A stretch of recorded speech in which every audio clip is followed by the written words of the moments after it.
আমাদের পুলিশের কেন এত রাগ রিক্সাওয়ালাদের উপর? 1400 টাকা চাইছে যে যা আছে তুই দে, তুই দিলে পরে তোর রিক্সাটা ছাড়তে পারি। এগুলো শুনতে অত খারাপ লাগে, এত ভালো ভালো পুলিশের অফিস। সম্মানিত ভিউয়ার্স, আসসালামু আলাইকুম। দেশ এবং প্রবাসে, দূরে এবং কাছে যে যেখান থেকে আমার এই ভিডিওটির সাথে সংযুক্ত হয়েছেন সকলকে আন্তরিক শুভেচ্ছা, অভিনন্দন। প্রিয় দর্শক শ্রোতা, শুরু থেকে ব্যারিস্টার সুমন ভাইয়ের একটি রিস্কালার ভিডিও দেখেছিলেন। আজকের এই ভিডিওটা রিস্কার যে মালি ছিল, রিস্কাওয়ালার যে ড্রাইভার ছিল, সেই ড্রাইভারের সাক্ষাৎকার নিয়ে ব্যারিস্টার সুমন ভাই পুলিশের বিপক্ষে কি অ্যাকশন নিল সেই ভিডিওটি আপনাদের কাছে দেখাবো। কিছু কথা আপনাদের সাথে শেয়ার করব। ব্যারিস্টার সুমন ভাই কিন্তু বরাবর মতো রিস্কাওয়ালাদের পিছে লেগে আছে না, বাংলাদেশের পুলিশ প্রশাসনের লেগে আছে। আপনারা ইতিমধ্যে দেখে ফেলেছেন। প্রিয় দর্শক, এই পুলিশ প্রশাসন বাংলাদেশের কিছু কিছু রিস্কাওয়ালা আছে যারা নতুন ড্রাইভার, তারা কিন্তু ভিআইপি রোড চেনে না। ভিআইপি কোনটা ভিআইপি আর কোনটা ভিআইপি ছাড়া তারা কিন্তু চেনে না। তো ভুল করে ভিআইপি রোডে ঢুকে যায় এবং মেন রোডে ঢুকে আসে যেখানে রিক্সা চলার কথা না। তো এই নতুন ড্রাইভারটা যখন একটি নতুন রোডে ঢুকে পড়ছে, তখনই তার সাথে যে ঘটনাটি ঘটছে সেই ঘটনার বিবরণ ব্যারিস্টার সুমন ভাইকে সরাসরি সাক্ষাৎকার দিছে এটা একটা টিভি চ্যানেলে। তো তার অ্যাকশনে ব্যারিস্টার সুমন ভাই পুলিশের বিপক্ষে কি কথা বলে এবং কি অ্যাকশন নেয় আপনারা এই ভিডিওটি দেখতে পারবেন। ব্যারিস্টার সুমন ভাই কিন্তু ফাটাকেষ্ট, বাংলাদেশের ফাটাকেষ্ট। সে কিন্তু এই বাংলাদেশের 20 কোটি লোকের ফাটাকেষ্ট। সে কিন্তু কখনোই হার মানে না এবং কাউকে ডরায় কথা বলে না। প্রিয় দর্শক, সে আছে নিজের সততা নিয়ে কাজ করে।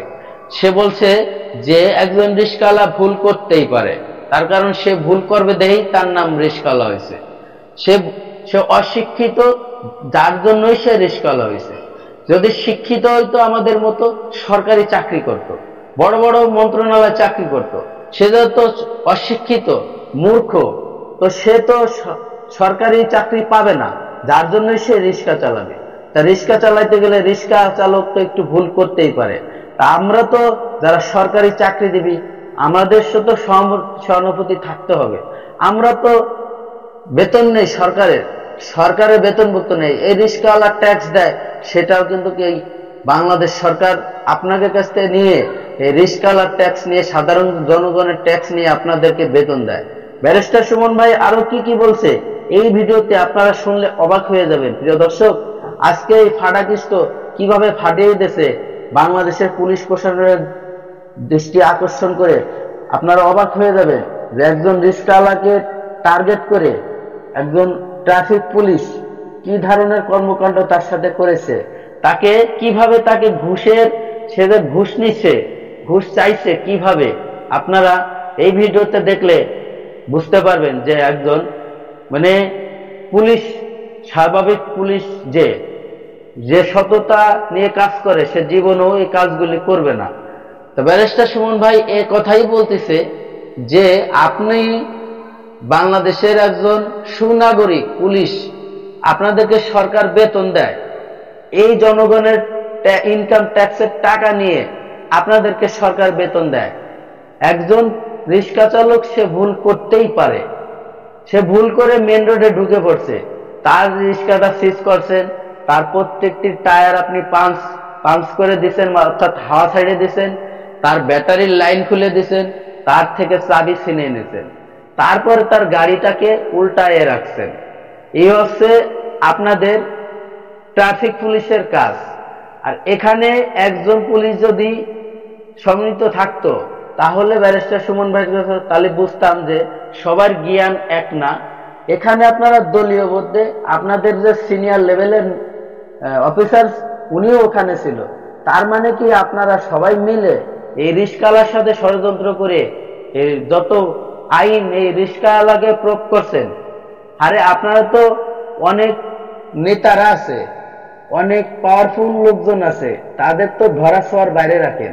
সে সমস্ত জায়গায় আপনারা আইন প্রয়োগ করেন না, যত আইন আপনারা রিক্সাওয়ালাদের উপরে প্রয়োগ করেন। ব্যারিস্টার সুমন ভাইয়ের কথা এগুলা, বাংলাদেশের ফাটাকেষ্টর কথা।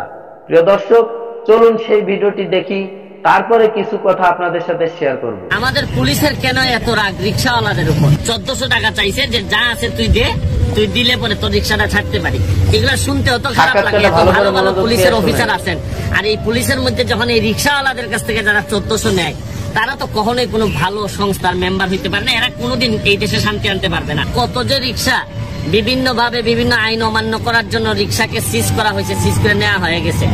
বাংলাদেশের আইন সব প্রয়োগ হইতেছে হচ্ছে কি সব গরিব রিক্সাওয়ালা ড্রাইভারদের বিরুদ্ধে ব্যবহার করা। এইটা রীতিমতো একটা ফ্যাশনে তৈরি হয়েছে। আরে একটা ধনী লোককে তো আপনারা এমন একটা অবস্থাতে ধনী লোকের নামই নিতে চান না, অ্যারেস্ট করবেন তো পরে।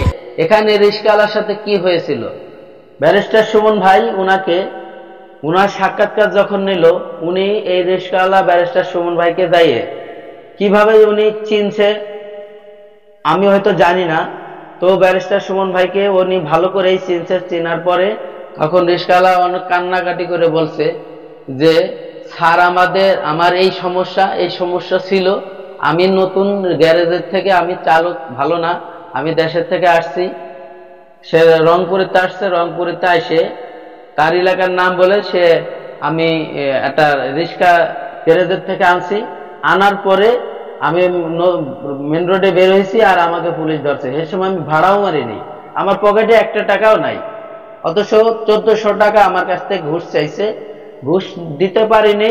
তারপরে উনি আমাকে এই রিক্সার যত চাবি, যত হাওয়া টায়ার পাংচার করা সব কাজ উনি প্রয়োগ করছে। প্রিয় দর্শক, আমাদের দেশে কিছু কিছু অফিসার আছে যারা মানে সাধারণ লোকেদের উপরে ক্ষিপ্ত।